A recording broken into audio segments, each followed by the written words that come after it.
JSO has arrested one of their own. 19-year-old Joshua Vergara led police on a chase this weekend. And First Coast News' Lindsay Boach has more on how JSO plans to continue with transparency in their department. Lindsay.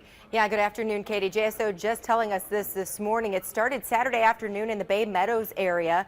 Vergara sped past a JSO officer, led police on a chase, and blew through a red light.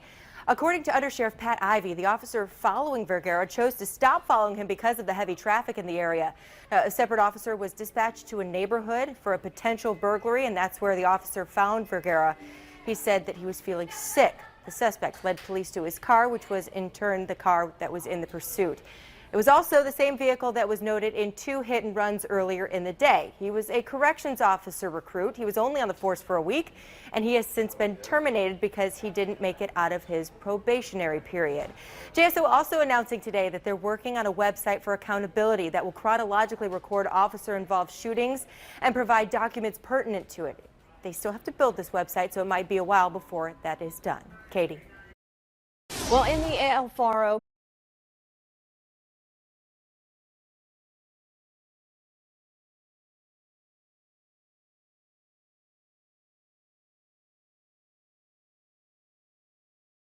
So on Saturday, about 3 o'clock in the afternoon, officers in what's called our Zone 3 zone around Bay Meadows and Southside area were involved in attempting to pursue a reckless driver. The driver of the vehicle was 19-year-old Joshua Vergara, who was a corrections recruit with the Jacksonville Sheriff's Office. He was actually only a recruit for 1 week. His first day was a week ago, last Monday.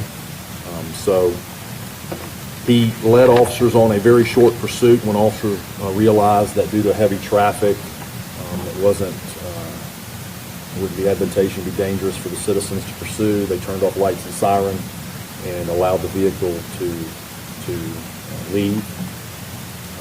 He did run a red light, high rate of speed. They put out a bolo, be on the lookout to other units. The officer that was attempting to catch up to the vehicle was flagged down by a motorist in another car. It said that he had been a hit and run victim of the individual. A short time later, another call came in that citizens were reporting a potential burglary on Royal Lake Drive, which is just south of Bay Meadows and Southside. Officers responded, but it was not the same officers. And where a complainant, a man and a woman that lived in that area, noticed an individual crouching down behind some bushes. When they confronted him, he said that he was sick. He identified to them that he was with JSO, but he did not say in what capacity he was with the agency. They called the police. When he realized that they indeed were calling the police, he attempted to flee on foot. The first officer there observed him attempting to flee away from the scene. He was detained, began speaking with him, realized it wasn't a burglary. Then he said, hey, I was just out jogging and I started feeling sick. This is the story that he gave to this officer. The officer questioned some more. Things weren't really adding up. The officer was offering a ride to him, and he says, well, I've got to get my car. And then lo and behold, he gave a description of his car, and he realized, hey, that sounds like the vehicle that was boloed from a short time earlier. And therefore he was detained. Then the original pursuing officer came over, identified him, and he has been charged with fleeing and attempting to elude, reckless driving, and leaving the scene of a traffic crash with hit and run. So with that, I'll take a few questions if you have any.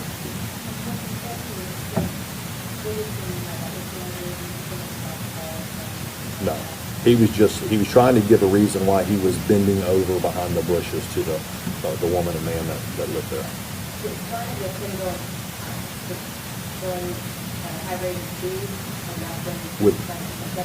With no contact or no Not being pursued, he was already driving at a high rate of speed. He actually drove past the officer. He was going about 40 miles an hour. He said he just blew right past him at a high rate of speed, attempted to catch up, turned on his lights and siren. At that time, the vehicle went through a red light, which is very dangerous, especially there's a lot of traffic in that area even on Saturday afternoon, and with total disregard for the other vehicles on the road. Absolutely, absolutely. Really, reality was he probably would have pulled over and he would have either received a citation, depending upon the speed that he would have been paced at and or caught on radar. He is a corrections recruit, but he is still employed by our agency. He's in training. He is not actually a full-time corrections officer yet. Absolutely nothing, because he is on probation. He does not have a right to civil service or an arbitrator. So he was terminated this morning, and he does not have any recourse on that. No. So under the normal circumstances, if when you have an employee that has made it out of their probation, they have options. Even if we arrest and we recommend termination, they have options to either take it to a disciplinary hearing board here, which is a board comprised by members within the agency, or they can take it to an arbitrator, an independent arbitrator, or they can take it to Civil Service Board, which is a civilian review body. Since I've been under sheriff since July 1st of 2015, I believe we've had around 7 take to civil service, and then upheld 5 terminations by that civilian board, and the other 2, they found that we had proven the case against the employee, but they thought that we should show some leniency on the discipline, and therefore they recommended lengthy suspensions on those last 2. No, he is on probation. I want to say under normal circumstances, he does not have those rights because he is on probation. So I was just going to add one thing. In the effort to be transparent, we are in the process of attempting to develop what we're going to call a accountability page on a website. This will be something that will it will chronologically record officer-involved shootings as one link, and then the documents that would be pertinent to it, such as state attorney disposition letters and things of that nature. Also, internal affairs complaints. A lot of times we get a lot of calls, people wanting to know the status on a complaint they've made with the agency. And sometimes it's open, closed, so we're going to try to find a mechanism to make that easier for the public to be able to track their own complaints. Then also talking about cases such as this, and you don't want to highlight it, but it's just reality. We want to be transparent because there's always questions about holding people accountable. This is the 13th employee since I've been the undersheriff that we have arrested.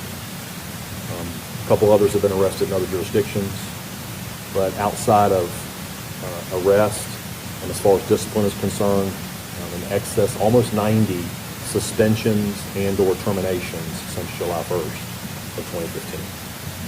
So I would put those statistics up against any business in the private sector. So, and to include a couple of demotions in there. So, but we're going to try to highlight that stuff, and I don't like to use the word highlight, but at least make people aware, and it would probably make the questions of holding people accountable just probably just about disappear. So we got to build that whole page. So we started on it. Actually, we developed an actual new unit that falls under professional standards. We brought a Lieutenant Chris Brown, who the PIOs actually now report to. It's part of that whole thing of being transparent, trying to get this information out there. So he came on board in November.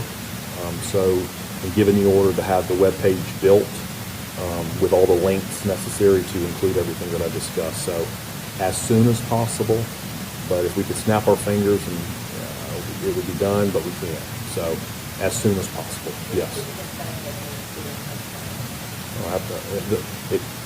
If you say that we're not holding people accountable and you look at this and the discipline, that would totally go away.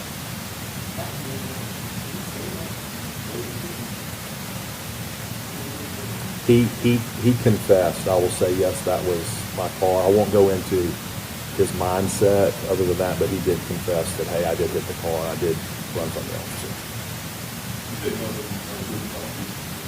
Yeah, so he's going through a lengthy recruitment process and hiring process. We invest a lot of time and energy into getting somebody to that point. We were paying for him to be in that class, so therefore he was employed, and now that's gone. So it's not only a hit for him personally, but it's a hit for us. So, but I appreciate your time. Okay.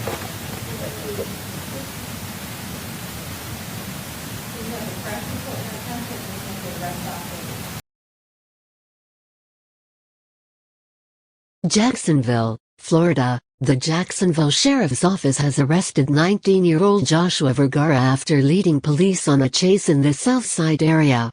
Police say the man was a corrections officer recruit and had been with the department for only a week. According to police, Vergara was terminated Monday. Undersheriff Pat Ivey said officers spotted Vergara driving recklessly along the Bay Meadows and Southside area and attempted to pull him over. Police say the suspect did run a red light at a high rate of speed. In order to keep citizens safe, police canceled the pursuit and issued a BOLO alert for his car. According to police, the officer in pursuit of the suspect was flagged down by another car and stated they had been hit by the suspect. Shortly after, police received a call about a burglary in the Bay Meadows and Southside area and spotted the suspect crouched down behind some bushes. Police say the suspect had told the witnesses that he was a SO officer and was just sick. When the two witnesses proceeded to call police, the suspect ran off and was later arrested by SO officers. Police have charged Vergara with fleeing from police, reckless driving and leaving scene of traffic crash.